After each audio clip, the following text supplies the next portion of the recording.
Scan this. Sovi is here. Let's level up.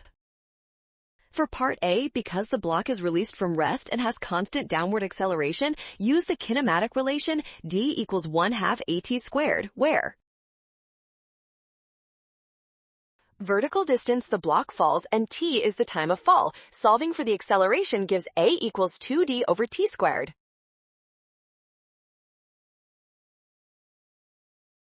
The elapsed time t. For part B, students can measure a known vertical drop distance d with a meter stick, mark the starting and ending positions of the block, release the system from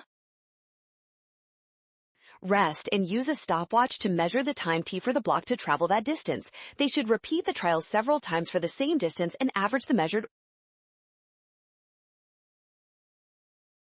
Great job working through that. Scan the code. You can learn better with Sovi. Watch out for sign errors and always double check each step carefully.